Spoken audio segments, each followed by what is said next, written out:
Hi అండి, good afternoon. Welcome to Sirisha talks. ఓకేనా. యాక్చువల్గా చాలామంది నేను కన్నడలో ఛానల్ అనేది స్టార్ట్ చేసిన పశుపతినాథ్ టారోట్ అని చెప్పేసి అందులో ఆ ఛానల్ కూడా చాలా మంచిగానే పేరు ఉందండి. చాలా మంచిగా వచ్చినారు. చాలా తక్కువ రోజుల్లో ఎక్కువ సబ్స్క్రైబర్స్ అనేది నేను కూడా ఎక్స్పెక్ట్ చేయలేదు. అంతమంది సబ్స్క్రైబర్స్ అనేది నాకు వచ్చినందుకు చాలా చాలా థ్యాంక్స్ చెప్పుకుంటున్నాను. మీకు కూడాను కొంతమంది కన్నడను చూస్తున్నారు, నా ఛానల్ తెలుగు కూడా చూస్తున్నారు. అందుకని చెప్పేసి ఫస్టే నేను హార్ట్లీ థ్యాంక్స్ అనేది మీకు చెప్పుకుంటున్నానండి. ఎందుకంటే నాకు తెలుగులో చేయాలనే ఆలోచన ఏం ఉండలేదు. ఎందుకంటే తెలుగులో ఛానల్స్ కూడా ఎక్కువ ఉన్నాయని చెప్పేసి. కానీ మీ మోటివేషన్ వల్లనే నేను తెలుగులో కూడా ఛానల్స్ చేస్తున్నాను అనమాట. ఓకేనా. ఈరోజు నుండి మనకు శిరీష టాక్స్లో వీడియో అనేది కూడా వస్తుంటుంది. మీకు కావాలి మీరు కూడాను ఆ వీడియోకు ఆ ఛానల్కి కూడాను మీరు అట్లానే మంచిగా గుర్తింపు ఇస్తారనేసి అనుకుంటున్నానమ్మా. ఓకేనా. అంటే మనకు టారోస్ అంటే ఏమి అంటే ఖచ్చితంగా మీకు తెలుసండి టారోస్ అంటే ఏంది అని చెప్పేసి. Inner behaviour. ఓకేనా. ఇన్నర్ ఉండే అలాంటి బిహేవియర్ను మనకు అవుట్ సైడ్ తెలిపేదే మనకు టారో. అంటే ఒక పర్సన్ అనేది ఏముంటుంది చెప్పండి. అంటే నేనేం చేయలేదు, నీ గురించి నేనేం యోచన చేస్తలేదు, నేను చాలా మంచిగా ఉన్నాను, నేను చాలా బాగున్నా అని చెప్పేసి పేరుకైతే చెప్తుంటారండి. కానీ లోపల ఇన్నర్ మైండ్ సెట్ అనేది కొంతమందికి చెప్పదు. కొంతమంది ఇంట్రోవర్షన్ అంటే లోపలనే తన విషయాలను అని చెప్పేసి లోపలనే పెట్టుకుంటుంటారు. ఎమోషన్స్ని కంట్రోల్ చేసే కెపాసిటీ ఉంటుంది అట్లాంటి పర్సన్స్కి వండుకొనేసి. సో వాళ్ళు అనేది మనకు చాలా ఓపెన్ అప్గా అయితే కాదు, అట్లాంటి రియల్గా ఉండే లాంటి మైండ్ సెట్ని మనము ఈ టారో రీడింగ్ ద్వారా మనం తెలుసుకోవచ్చు అన్నమాట. అదే మన ఈ టారో ప్రత్యేకత. అంటే లోపల ఉండే లాంటి ఎనర్జీ సమేతం మనకు తెలుసుకునే అవకాశం ఉంటుంది. ఇందులో మనము పాస్ట్, ప్రెజెంట్, ఫ్యూచర్ మనకు ఎలా ఉంది అనేసి తెలుసుకుంటాం. దీంట్లో రిలేషన్షిప్స్ మెయిన్ టారోస్లో చాలామంది ఇంపార్టెన్స్ ఇచ్చేది కెరియర్, ఇవన్నీ కూడా చూస్తారండి. కెరియర్ ఎలా ఉంటుంది, పిల్లల లైఫ్ ఎలా ఉంటుంది, మళ్ళీ వండుకొనేసి ప్రెజెంట్ సిచ్యువేషన్స్, సొసైటీలో జరుగుతున్నటువంటి సిచ్యువేషన్స్కు ఎలా హ్యాండిల్ చేయాలి, ఏ పర్సన్స్ ఎలాంటి వాళ్ళు అని మనం తెలుసుకోగలగాలి. ఇట్లాంటివన్నీ ఉంటాయండి. ఎందుకు అంటారా, మన పక్కలోనే ఉండేలాంటి వాళ్ళే మనకు శత్రువులుగా అయిపోతుంటారు. ఎందుకు అవుతారో తెలియదు. కొంతమంది మన లైఫ్లో ఊహించని విధంగా మన లైఫ్లో ఎంట్రీ అవుతారు, కానీ అలానే ఎగ్జిట్ కూడా అయిపోతారు. ఎందుకు ఎంట్రీ అయినారు, ఎందుకు ఎగ్జిట్ అయినారు, వాళ్ళ గురించి మనకి ఏం తెలుసుకోవాలి అనేసి ఉంటుంది. సపోజ్ ఒక ఎగ్జాంపుల్ అండి, మనం బస్సులో ట్రావెల్ చేస్తుంటాం కదా. ట్రావెల్ చేసే ముందుగా మనం ఏమనుకుంటామండి, ఒక పర్సన్ దగ్గర ఒక 5-6 అవర్స్ ట్రావెల్ చేసినామంటే ఆ పర్సన్ తెలియకుండే పర్సన్ కానీ కొన్నిసార్లు పరిచయం అయ్యే అవకాశాలు ఉంటుంది. అంటే ఆ పర్సన్ మాటలు కానీ చేతల ద్వారా కానీ ఆ 6-7 అవర్స్లోనే ఆ పర్సన్కు మనకు ఏదో తెలియని రిలేషన్షిప్ అనేది ఉంటుంది. కానీ మనకు మన బస్ స్టాప్ అనేది వచ్చిన తర్వాత ఇమ్మీడియట్గా మనం వెళ్ళిపోవాల్సిందే సిచ్యువేషన్ వస్తుంది. కానీ మనము మన మనసు అనేది అక్కడనే వదిలేసినట్టుగా అనిపిస్తుంటుంది. ఇది చాలామందికి జరుగుతుందండి, నాకొక్కటి నీకొకటి అనేది కాదు, కానీ ఇట్లాంటి ఇన్సిడెంట్స్ అనేది చాలామందికి జరుగుతుంటాయి. ఇందులో ట్విన్ ఫ్లేమ్ రిలేషన్షిప్ అనేది ఉంటుంది, సోల్మేట్ రిలేషన్షిప్ ఉంటుంది, కర్మాబంధం అనేది ఉంటుందండి. ఓకేనా. సోల్మేట్ రిలేషన్షిప్ అంటే ఏంది అంటే మనకు ఆన్ అండ్ ఆఫ్ సిచ్యువేషన్స్ చాలా జరుగుతుంటాయి మన లైఫ్లో. ఎందుకు అంటే మేము చేసేది రియలైజేషన్ మనకు చాలా జరుగుతుంటుందండి. సోల్మేట్లో అంటే ఎలాంటి వద్దుబ్బా ఈ రిలేషన్షిప్లో ఉంటే మనకు చాలా ఊరికే టార్చర్గా ఉంటుంది, చాలా ఊరికే అమర్యాద, సొసైటీలో పేరు కూడా రాదు అనేసి మన పేరు మనమే అనేది చెడుపుకునేలాగా అయిపోతాం కదా అని చెప్పేసి చాలామంది బాధపడుతుంటారు. ఆ రిలేషన్షిప్ బయటికి ఎక్స్ప్రెస్ చేయలేదు, అలా అని చెప్పేసి లోపల కంటిన్యూ చేసే కాదు. ఇది ఏజ్తో సంబంధం ఉండదండి.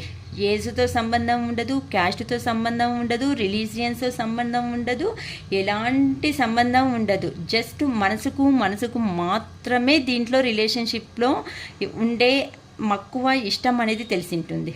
అంటే కొంతమంది చూస్తారా, మనము సొసైటీలో చాలా విషయాలు చూస్తుంటామండి. ఒకరికి 30 years ఉంటుంది, ఇంకొకరు చూస్తే 50-60 years ఉంటుంది. వాళ్ళు మ్యారేజ్ చేసుకున్నారు, వీళ్ళకేం పోయే కాలం అబ్బా, వీళ్ళందరూ మ్యారేజ్ చేసుకున్నారు అనుకుంటారు చాలామంది వండుకొనేసి.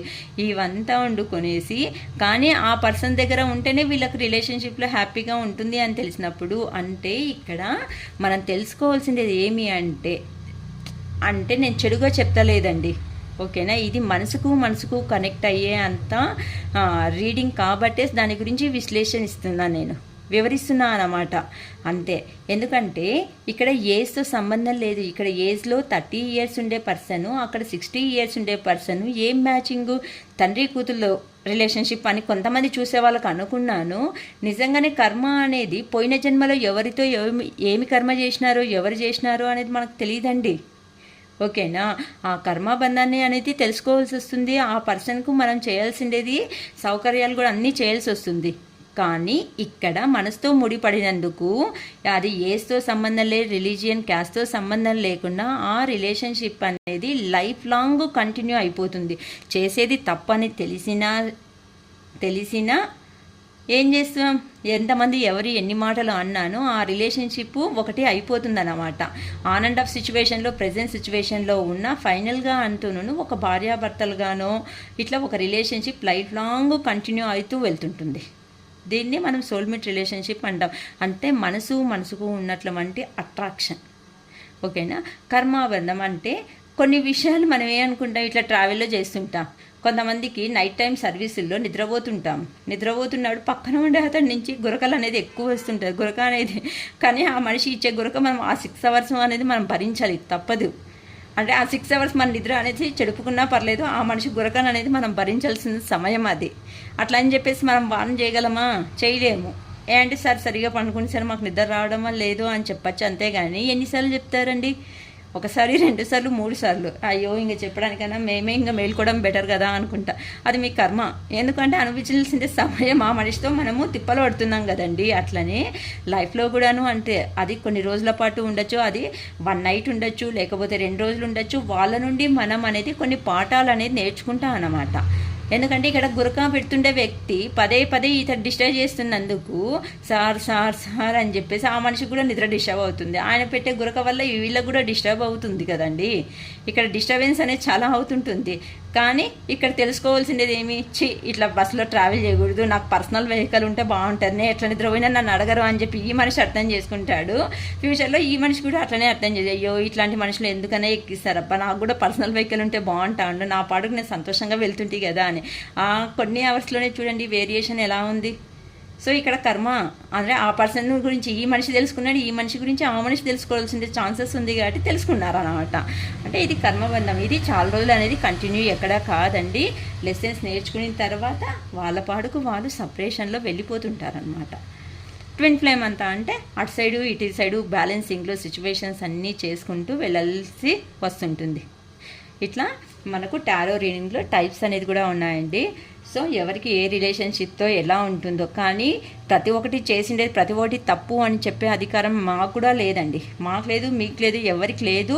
ఎందుకంటే గత జన్మలో జరిగినటువంటి ఇన్సిడెంట్స్ వల్ల ఈ జన్మలో మనం వాళ్ళతో ఫేస్ చేయాల్సి వస్తున్నటువంటి సందర్భాలు ఇవన్నీను కంపల్సరీ అండి. మనం మన కర్మను అనేది ఫేస్ చేసుకున్నాం అనుకోండి, క్లియర్ అప్ చేసుకున్నాం అనుకోండి, అట్లీస్ట్ వచ్చే జన్మలో అయినా ఏదో మంచిగా అన్నా ఉంటాం, ఓకేనా. ఇది అయ్యో ఈ పర్సన్ నా లైఫ్లోకి వచ్చినందుకు నేను డిసప్పాయింట్ అయినాను అని బాధపడాల్సిన సమయం కాదు. మేబీ ఆ పర్సన్ వచ్చినందుకే మీ గురించి మీరు ఒరిజినాలిటీ అనేది తెలుసుకోవాల్సిన సమయం ఏమో, ఎవరికి తెలుసండి. ఒక పర్సన్, చిన్న ఎగ్జాంపుల్ చెప్తాను. ఒక పర్సన్ అన్న వాళ్ళు చాలా ఏడుస్తుంటారండి, ఓకేనా, బాధపడుతుంటారు. ఆ పర్సన్ లేకపోతే నా జీవితం లేదేమో అనే లెవెల్లో ఉంటారు. కానీ ఫైనల్గా ఆ పర్సన్ని ఇష్టపడి ఆ పర్సన్ వదిలిపెట్టి పోయిన తర్వాతే వీళ్ళు తన గురించి తను తెలుసుకొని లేచి నిలబడతారండి. ఇదే లైఫ్ అంటే మనలో ఉండే కెపాసిటీ అనేది మనకు తెలియకోకుండానే మన పర్సన్ అనేవాళ్ళు అవుట్ సైడ్ వేసి వెళ్ళిపోతారండి. ఒక బిల్డింగ్లో మనం ఏమైనా కానీ ఆర్కిటెక్చర్ అనేది చూసిన తక్షణం ఏమనుకుంటామండి, అబ్బా చాలా అద్భుతంగా ఉందిప్పా అనుకుంటారు. కానీ ఆ ఆర్కిటెక్చరు, ఆ శిల్పాలు చెక్కడానికి ఎంత సమయం తీసుకుంటారండి? సంవత్సరాల పాటు ఆ వర్క్ అనేది చేసింటారండి. సంవత్సరాల పాటు ఆ వర్క్ అనేది చేసిందే పర్సన్కు గుర్తింపు అనేది తాత్కాలికంగా కాకుండా పర్మనెంట్గా అట్లనే నిలిచిపోతుందండి. అందుకనేసేసి ఇది అనేసి ఇక్కడ పర్మనెంట్గా అనేది అంటే అంత కష్టపడితే సుత్తితో కొట్టితే మాత్రమే అది ఏమంటారు శిల్పం లెక్క తయారైందండి. ప్రతి ఒక్క మనిషి జీవితంలోనూ అంతే, దెబ్బలు పడితేనే కొంతమంది లేచి కూర్చుంటాము అన్నప్పుడు ఆ దెబ్బలు పడడంలో తప్పేముందండి, నేర్చుకుంటాం కదా దాని నుంచి ఒక పాఠం అనేది. అందుకనండి. ఓకేనా, రేపటి నుండి వీడియోస్ అనేది నేను ఇంకా స్టార్ట్ చేస్తున్నానండి. ఈరోజు టారో గురించి వివరణ మాత్రం ఇచ్చాను, సరేనా? ఓకే అండి. ఇలానే కన్నడ ఛానల్స్ ఏ తర సబ్స్క్రైబ్ చేసుకొని ఎలా చేసినారో అలానే నాకు కూడా మంచి సపోర్ట్ ఇవ్వండి తెలుగులో కూడా అని చెప్పేసి మీతో అడుక్కుంటానా అంటే మళ్ళీ చీప్గా చూడకండి. అలానే నన్ను మీ మనసులో ఒక మంచి గుర్తింపు ఇస్తారనేసి భావిస్తున్నానండి. ఓకేనా, థ్యాంక్స్, బాయ్.